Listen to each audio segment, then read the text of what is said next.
Hello student, welcome to my channel commerce and economics classes में। आज हम corporate accounting के कॉल इन एरियर्स पर डिस्कस करेंगे, जो कि हमारा पार्ट 4 का वीडियो होगा। ये वीडियो क्लास 12th के कॉमर्स के स्टूडेंट्स के लिए भी इम्पोर्टेंट है, क्योंकि इशू ऑफ शेयर 12th के कॉमर्स के स्टूडेंट का भी सिलेबस है, इसलिए 12th के लिए भी बहुत इम्पोर्टेंट है और बीकॉम के लिए भी बहुत इम्पोर्टेंट। इस वीडियो को देखकर कॉल इन एरियर्स के कॉन्सेप्ट को क्लियर करें। चलिए देखते हैं कि कॉल इन एरियर्स क्या है। कॉल इन एरियर्स हमने पिछले वीडियोस में पढ़ा है कि शेयर जब इशू होती है तो कोई कंपनी कई इंस्टॉलमेंट में शेयर इशू करती है। हमने पढ़ा था कि शेयर इशू करने के लिए इशू ऑफ शेयर किस तरीके से किया जाता है। फर्स्ट इंस्टॉलमेंट होती है एप्लीकेशन, सेकेंड इंस्टॉलमेंट होती है अलॉटमेंट, थर्ड इंस्टॉलमेंट होती है फर्स्ट कॉल एंड फोर्थ भी हो सकती है सेकेंड। ये कंपनी पर डिपेंड करता है कि कंपनी कितने कॉल्स कर सकती है, सेकेंड एंड फाइनल कॉल।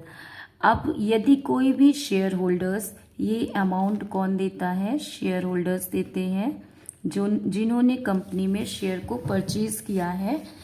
तो यदि कंपनी में शेयर होल्डर्स एप्लीकेशन की अमाउंट दे देते हैं, जैसे हमने कहा कि 100 रुपीज़ के शेयर हैं तो application 20 rupees, allotment 40 rupees and 20 rupees first call and 20 rupees second call. तो कोई भी शेयर होल्डर्स 20 रुपीज़ एप्लीकेशन की अमाउंट दे देता है कंपनी को अप्लाई करते समय ही। फिर इसके बाद 40 रुपीज़ अलॉटमेंट में देना है, 20 रुपीज़ फर्स्ट कॉल में and 20 rupees second and final call में। कुछ शेयर होल्डर्स अप्लाई करते समय अमाउंट दे देते हैं, इसके बाद क्या करते हैं कि अलॉटमेंट की अमाउंट नहीं दिए। जब कोई शेयर होल्डर्स अलॉटमेंट की अमाउंट नहीं दे रहा है या एप्लीकेशन और अलॉटमेंट दे दिया है, फर्स्ट कॉल नहीं दे रहा है या फाइनल कॉल नहीं दे रहा है, जब भी कोई शेयर होल्डर्स कुछ अमाउंट्स, कॉल की हुई अमाउंट्स को नहीं देता है कंपनी को, तो उस वक्त क्या होता है? कॉल इन एरियर्स, यानी वो अमाउंट जो नहीं दी गई है, कॉल की गई थी शेयर होल्डर्स को लेकिन नहीं पेमेंट की गई है कंपनी को, कंपनी के पास रिसीव नहीं हुई है, तो उस अमाउंट को हम कॉल इन एरियर्स बोलते हैं। एग्जाम्पल में अगर हम देख लें कि 1000 शेयर हैं, 1000 शेयर हैं, पर शेयर 100 रुपीज़ के हैं, तो यहाँ पे हमने देखा कि 20 रुपीज़ एप्लीकेशन है, तो एप्लीकेशन का कंपनी को मिल गया कितना? 1000 इंटू 20 रुपीज़, तो कितना हो गया? 20,000।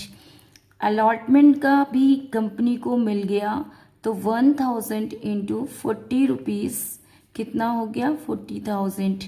अब एक शेयर होल्डर्स ऐसे हैं जिन्होंने एक मीन्स इसमें 300 के शेयर होल्डर हम मान लें, या हम कह दें कि 1000 के ही शेयर होल्डर्स ऐसे हैं जिन्होंने फर्स्ट एंड फाइनल कॉल नहीं दिया है।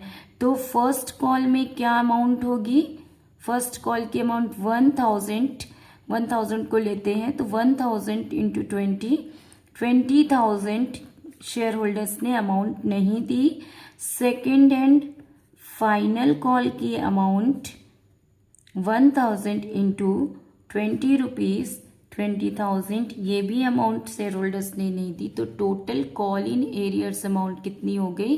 40,000 कॉल इन एरियर्स। तो इस अमाउंट्स को जो शेयर होल्डर्स के द्वारा पेमेंट नहीं की गई है उसे हम कॉल इन एरियर्स कहते हैं। अब इसमें हम देख लें क्या कह रहा है कि table F of the companies, table F of the companies act 2013। Company act 2013 के टेबल एफ में बताया गया है कि कॉल इन एरियर्स क्या है। When some share holders do not pay the amount of allotment और call when it becomes due. वो अमाउंट जो शेयर होल्डर्स कंपनी को पेमेंट नहीं करते हैं, अलॉटेड के बाद कॉल की हुई राशि को नहीं देते हैं, ड्यू की हुई राशि को नहीं देते हैं, such unpaid amount of call is known as call in arrears. ऐसे अमाउंट को जो अनपेड है उसे हम कॉल इन एरियर्स कहते हैं। आर्टिकल 16 में बताया गया है कि ऐसी अमाउंट जो कि कॉल इन एरियर्स हो गई है, इसमें जिस दिन से ड्यू किया गया था यानी कि कंपनी के द्वारा मांगा गया था, कॉल किया गया था, उस दिन से लेकर जिस वक्त तक ये नहीं दिया गया है, अमाउंट नहीं दी गई है, उस डेट तक में 10% से इंटरेस्ट देना होगा। ये 10% भी हो सकता है और बोर्ड ऑफ डायरेक्टर के द्वारा ये डिसाइड भी किया जा सकता है। बोर्ड ऑफ डायरेक्टर जो भी डिटरमाइन करेगी, जो भी निर्धारण करेगी, उतने परसेंटेज से इंटरेस्ट देना पड़ेगा। देन अगर कॉल इन एरियर्स हो जाता है, जैसे ये 40,000 का कॉल इन एरियर्स हो गया है, तो उस वक्त हम जर्नल एंट्री क्या करते हैं, अकाउंटिंग ट्रीटमेंट क्या होता है। तो इसमें 2 एंट्री की जाती है for call in arrears due. जब कॉल किया जाता है, ड्यू किया जाता है, कॉल इन एरियर्स हो जाता है, उस वक्त हम क्या एंट्री करते हैं, call in arrears account debit to share. जो भी कॉल होगी, अलॉटमेंट, फर्स्ट कॉल, किसी भी में नहीं दिया जा सकता। जैसे यहाँ पे हमने देखा कि फर्स्ट कॉल में नहीं दिया गया and second and final call, तो फर्स्ट कॉल एक एंट्री होगी, दूसरी एंट्री में सेकेंड एंड फाइनल कॉल होगी। तो share first call account, call in arrears account debit to share first call, या जो नरेशन क्या होगा, being call in arrears on share at the rate of, जो प्राइस होगी कॉल की, ईच। देन सेकेंड एंट्री क्या होगी, सेकेंड एंट्री होगी for receipt of calls in arrears money. जब वो मनी रिसीव्ड होगी, जब उन्होंने ड्यू किया था उस वक्त नहीं मिला था कंपनी में, अब जब वो कॉल इन एरियर्स का कोई शेयर होल्डर्स पेमेंट करेगा, रिसीव होगी कंपनी को, तब क्या एंट्री होगी, bank account debit to call in arrears. जब कॉल इन एरियर्स की अमाउंट मिलेगी तो कॉल इन एरियर्स को क्रेडिट करना है, और जब कॉल इन एरियर्स की अमाउंट नहीं मिल रही है, कॉल इन एरियर्स हो गया है, तब हमें इसे डेबिट करना है। यहाँ पे बैंक पा रहा है, रिसीवर है, इसलिए debit to call in arrears. इसका नरेशन क्या होगा, being amount of call in arrears received on dash share at the rate of rupees dash each. जो भी अमाउंट होगी वो यहाँ पे आ जाएगी। इस तरीके से 2 एंट्री होती है जब कॉल इन एरियर्स हो जाता है, एक ड्यू की एंट्री और एक रिसीव्ड की एंट्री होती है। अब यदि इंटरेस्ट है, यदि कंपनी को इंटरेस्ट देना है, यानी कंपनी रिसीव करेगी शेयर होल्डर से इंटरेस्ट, उस वक्त क्या एंट्री होगी, तो कंपनी जब इंटरेस्ट रिसीव करेगी तो 3 तरीके से एंट्री होगी। व्हेन इंटरेस्ट बिकम ड्यू, जब इंटरेस्ट ड्यू करेगी कंपनी तब क्या एंट्री होगी, share holders account debit to interest on call in arrears. Company जब ड्यू करेगी, कॉल करेगी इंटरेस्ट के लिए, तो share holders account debit to interest on call in arrears account. इसका नरेशन क्या होगा, being interest being interest due.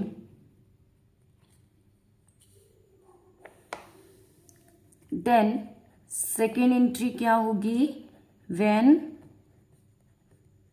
interest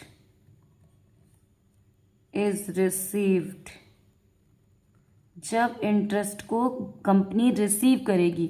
तो जब रिसीव करते हैं तो bank account debit, bank receiver हुआ। क्या रिसीव किया है, किससे रिसीव किया है, रिसीव किया हुआ से इंटरेस्ट, लेकिन इंटरेस्ट को पहले ही दिखा दिया गया कि शेयर होल्डर्स के द्वारा देना है, तो शेयर होल्डर्स के अकाउंट में। अब शेयर होल्डर्स देने वाला हो गया, तो शेयर होल्डर्स को क्या करेंगे, क्रेडिट करेंगे। यदि हमें ये दो एंट्री नहीं करनी है तो डायरेक्टली हम एंट्री क्या कर सकते हैं, bank account debit to interest on call in arrears account. Share holders की अगर ड्यू की एंट्री अलग और रिसीव्ड की एंट्री अलग ना दिखाएं तो एंट्री क्या होगी, bank account debit to interest on call in arrears. और यदि ड्यू और रिसीव्ड की अलग अलग दिखाएंगे तो share holders account debit to interest on call in arrears and bank account debit to share holders account.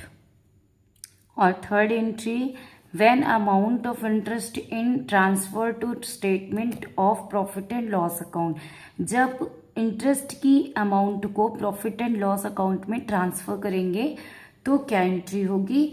तो हमें जो ट्रांसफर करना है, हमें क्या ट्रांसफर करना है, इंटरेस्ट ट्रांसफर करना है। तो interest on call in arrears account debit करेंगे, जो ट्रांसफर करना है उसे डेबिट, जिसमें ट्रांसफर करना है, किसमें ट्रांसफर करना है, किसमें ट्रांसफर करना है, statement of profit and loss account. इसका नरेशन क्या होगा, being interest transfer to statement of profit and loss account. इस तरीके से कॉल इन एरियर्स क्या होता है ये हमने सीखा इस वीडियो में। नेक्स्ट वीडियो में हम देखेंगे कि कॉल इन एडवांस क्या होता है और कॉल इन एडवांस की एंट्री किस तरीके से की जाती है। अगर आपको कोई भी डाउट्स हो, कोई भी कॉर्पोरेट अकाउंटिंग से रिलेटेड कोई डाउट्स हो तो आप कमेंट्स बॉक्स में बता सकते हैं। हम सारे डाउट्स को आपके क्लियर करेंगे। जो आपको क्वेश्चन की नीड्स हो कि इस क्वेश्चन को सॉल्व कर दीजिए तो उसे भी हम सॉल्व करेंगे, आप कमेंट्स बॉक्स में बता दीजिए। Thank you for watching.